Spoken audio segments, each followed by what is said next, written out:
ओम श्रीमन्नारायण। ओम नमो भगवते वासुदेवाय। ओम नमो भगवते वासुदेवाय। 28वां अध्याय, पाप पुण्य के कर्मों का फल वर्णन। श्री कृष्ण सत्यभामा से बोले, हे प्रिय, इस प्रकार उनकी वाणी सुनकर प्रसन्न मन होकर राजा पृथु ने नारद जी को यथाविधि पूजन करके आदर पूर्वक विदा किया। इसलिए माघ, कार्तिक और एकादशी, ये तीनों व्रत मुझको बहुत प्यारे हैं। वनस्पतियों में तुलसी, महीनों में कार्तिक, तिथियों में एकादशी और धर्म तीर्थों में द्वारिका मुझको बहुत प्यारी है।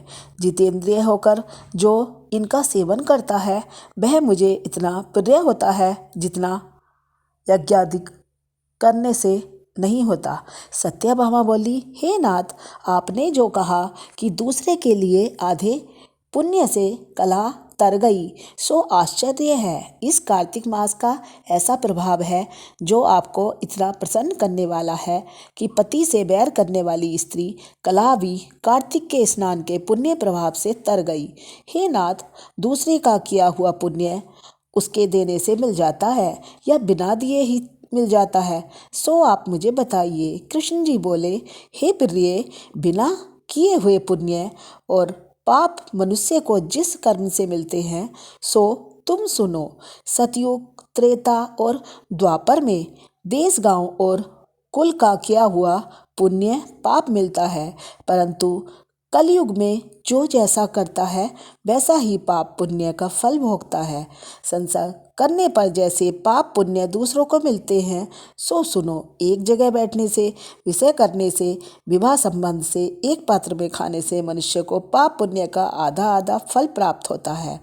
पढ़ाने से, यज्ञ कराने से, एक पंक्ति में बैठकर भोजन करने से मनुष्य परोक्ष में पाप और पुण्य के चौथाई फल को प्राप्त होता है। सेवा करने, सुनने, देखने और दूर की बातों पर ध्यान देने से मनुष्य सोवे पाप पुण्य के भाग को पाते हैं।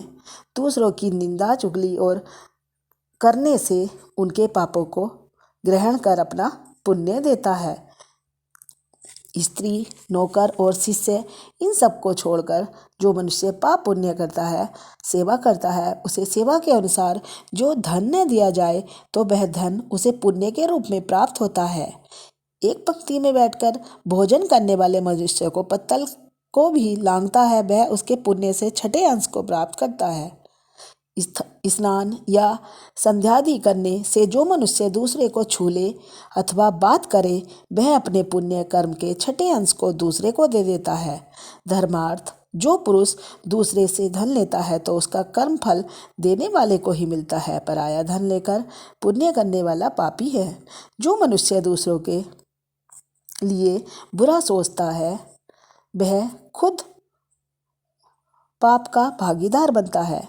जो आदमी शिक्षा देता है, सलाह देता है तथा कार्य को सामग्री देता और प्रेरणा करता है वह भी उसके छठे अंश को प्राप्त करता है। जैसे प्रजा के पुण्य पाप के छठे अंश को राजा हरता है, उसी तरह शिष्य का गुरु, स्त्री का पति, पुत्र का पिता हरता है।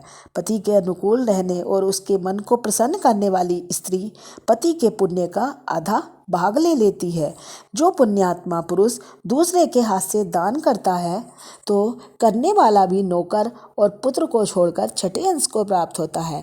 जीविका देने वाले भी खाने वाले के पुण्य के छठे अंश को पाता है। यदि बदले में वह उससे सेवा लेता है तो कुछ नहीं पाता और न सेवा कराता है।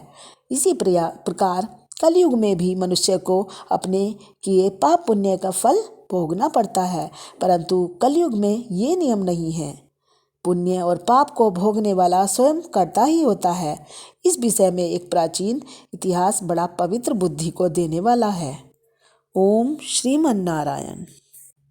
ओम नमो भगवते वासुदेवाय।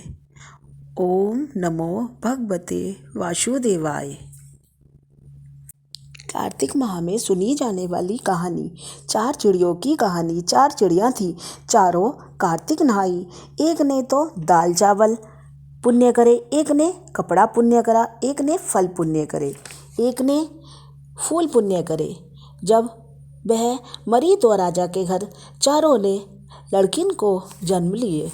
जो जाने कपड़े पुण्य को खूब पोशाक बदले, जाने मूंग चावल वह खूब मूंग चावल भात खाए। पुण्य फूल करे जिसने वह गहने ही गहने पहने। फल पुण्य करे वह फल ही फल खाए। अब उनकी माँ बहुत परेशान, एक एक चीज़ मिल रही है। उन्होंने पंडित से पूछा ऐसा क्यों हुआ।